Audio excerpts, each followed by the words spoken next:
안녕하십니까. 오늘의 말씀을 시작하겠습니다. 초대교회 시대에 터키에 있는 서모나라는 그 기념교회의 초대 목사님이셨던 폴리갑 목사님에 대한 이야기입니다. 그가 로마 총독이 그리스도를 부인하고 황제를 경배하라는 그런 명령을 거부하다가 결국 순교를 당하신 분이셨는데, 그가 이제 마지막 화형에 처해지던 날에 그 로마의 군인들이 폴리갑에게 아주 직접 극형을 집행하는 일이 있었는데, 그때 그들이 서로 미루면서 꺼리게 되었답니다. 그때 한 로마 군인이 나서서 폴리갑 목사님에게 이렇게 전합니다. 거짓말이라도 좋으니 예수를 믿지 않겠다고 한마디만 해 주십시오. 그러면 이 극형을 면할 수 있겠습니다. 그렇게 회유하고 또 권하게 되었습니다. 그러자 폴리갑 목사님은 아주 담대하게 말합니다. 예수님은 86년 동안이나 나에게 한 번도 거짓말을 하거나 나를 배신한 적이 없으셨는데 어떻게 내가 그분을 배신하고 거짓말할 수 있겠는가? 어서 나를 죽이시오 라고 대답하면서 자기를 해하려는 사람들을 위해 기도한 후에 높이 쌓아 올려진 장작 더미 위에 올라가 당당하게 순교를 당하셨다는 것입니다. 참으로 그 누구도 감히 따라할 수 없는 위대한 믿음의 그런 사람이었다는 사실을 우리가 다시 확인해 볼 수 있게 되는 것입니다. 예수님이 제자들에게 이런 말씀을 하셨습니다. 누구든지 나를 따라오려거든 자기를 부인하고 자기 십자가를 지고 나를 쫓으라. 그런데 이 말씀을 당시에 들었던 그 주님의 제자 야고보는 12제자 가운데 가장 먼저 최초의 순교자가 되었습니다. 그리고 그 말씀을 함께 들었던 요한은 95세를 넘기면서까지 에베소 교회를 지키며 살다가 살아있는 순교자가 되었던 것입니다.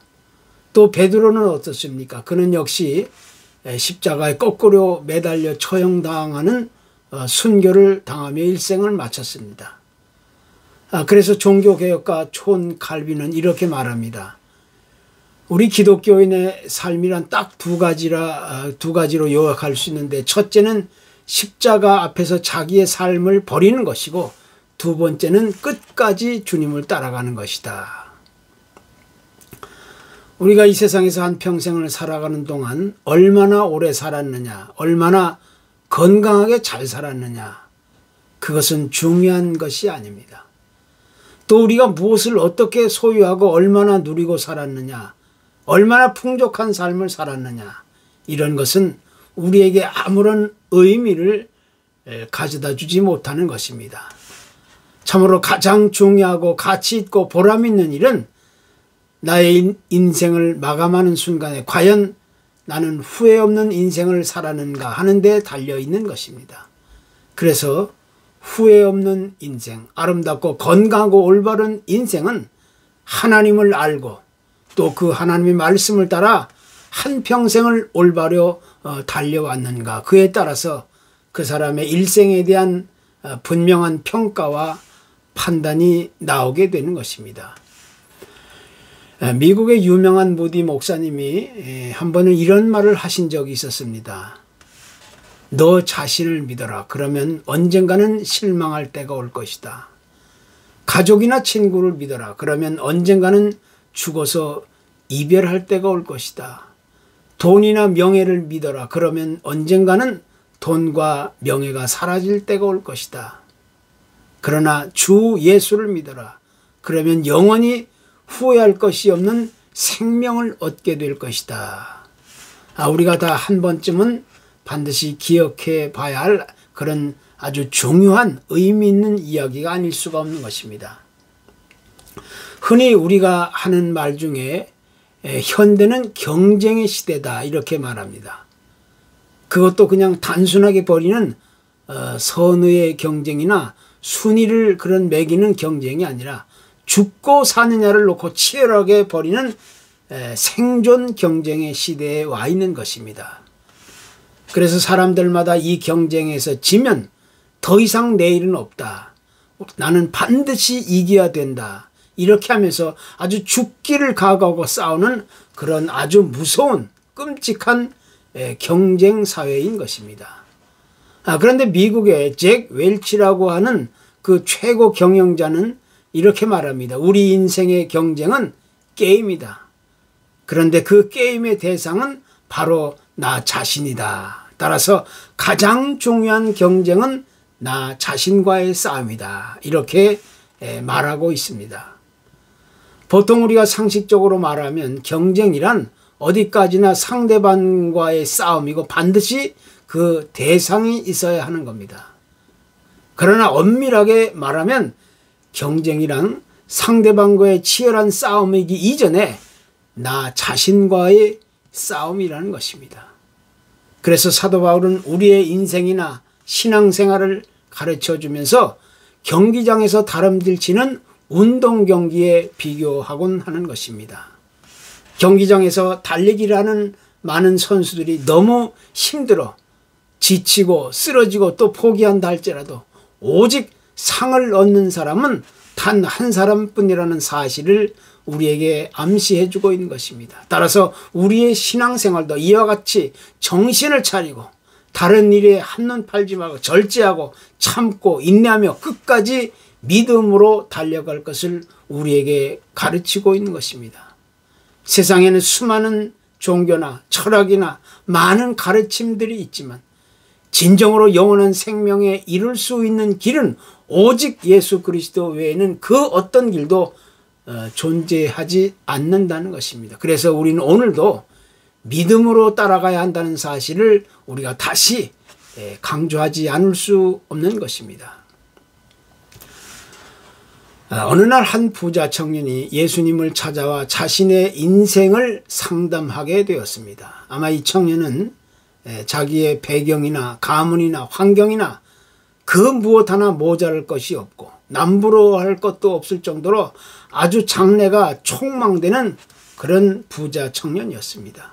그런 그가 자기 인생에 대한 깊은 고민이 쌓여갈 때 결국 주님을 찾아오게 되었는데 예수님은 그 청년의 안타까운 모습을 바라보면서 말씀하셨습니다. 내가 가지고 있는 것을 다 팔아 가난한 자들에게 나누어 주라. 그리고 나를 쫓으라. 이렇게 말씀하십니다. 그러자 그 청년은 그 주님의 말씀을 받아들이지 못하고 오히려 근심하며 돌아갔다고 성경은 기록해 주고 있습니다. 이 청년은 지금 자신이 소유하고 누리고 만족하고 있는 모든 것들이 자기 인생의 전부였다고 생각합니다. 만약 그런 것들을 포기하거나 버리거나 다른 사람에게 내어주게 된다면 자기 인생은 그것으로 끝이라는 그런 생각을 했을 것입니다. 결국 그는 주님의 말씀을 올바로 듣지 못하고 따르지 못하고 왔던 길로 되돌아가는 그런 비극적인 사람이 되었던 것입니다. 그래서 오늘 본문의 말씀은 우리 그리스도인의 삶이 과연 어떠해야 하는지를 아주 예리하고 분명하게 가르쳐 주고 있는 비유의 말씀이 되고 있는 것입니다. 특히 여기 나오는 14만 4천 명이라든가 순결한 자 이런 것들은 전부 구원받은 우리 그리스도인들을 상징적으로 말씀합니다. 이 사람들은 한결같이 흠이 없고 또 순결한 자들이라는 것입니다. 또한 그들은 그리스도를 따르는 자들로서 이 세상에서 하나님의 선택함을 받은 거룩한 백성을 의미하고 있는 겁니다. 그런데 그들의 이마에 어린 양의 이름과 또 그 아버지의 이름을 쓴 것이 있다고 말하는데 이것은 문자 그대로 사람들의 이마에 무엇을 표시한다고 그렇게 다니는 것이 아니라 하나의 상징적인 의미입니다. 그 사람의 마음과 영혼에 분명한 하나님의 사인을 하고 있다는 것입니다. 다시 말해서 그들은 누가 뭐라 해도 하나님에게 속한 선택받은 하나님의 백성으로서 그리스도를 믿음으로 따라가는 사람들이라는 것입니다. 그리고 한 걸음 더 나아가 그들은 이 세상에서 믿음을 따라가는 자들로서 하나님의 말씀과 명령을 끝까지 인내하며 지켜낸 자들이라는 것입니다. 이것이 바로 이 마지막 세상을 살아가고 있는 오늘날 우리 그리스도인들의 온전한 모습이라고 말할 수가 있는 것입니다. 성경은 바로 이와 같은 사실들을 우리에게 요구하고 있는 것입니다. 믿음으로 따라간다는 것은 말로만 된 것이 결코 아닙니다. 어떤 모범적인 행동이나 종교적인 위대한 일이나 또는 영웅적인 어떤 큰 일을 했다고 되는 것이 아니라 그것은 하나님께 대한 순수한 사랑과 신뢰와 순종이 없다면 불가능한 한 일이 될 수밖에 없는 것입니다. 그래서 주님은 일찍이 누가복음 14장에서 물은 내게 오는 자는 자기 부모와 처자와 형제와 자매와 또 자기 목숨까지도 미워해야 하고 그리고 자기 십자가를 지고 나를 쫓을 수 있어야 한다고 말씀합니다. 이것은 자기와 관계된 가족들을 전부 무시하고 버려도 된다는 이야기가 결코 아닙니다. 그보다는 우리가 그리스도를 믿음으로 따라가는 데 있어서 가장 우선시해야 하는 일은 제일 먼저 하나님의 말씀과 명령을 믿음으로 받아들이고 그 어떤 장애물이나 방해가 있어도 그것을 기꺼이 감수하고 헤쳐가면서 참고 인내하고 또 구체적인 내 삶 속에서 순종하며 그 말씀을 실행에 옮길 수 있어야 한다는 사실을 강조하고 있는 것입니다. 그것이야말로 우리 하나님의 백성들이 반드시 이루어가야 할 믿음으로 따라가는 삶의 올바른 방향이고 그 목적이 되는 것입니다.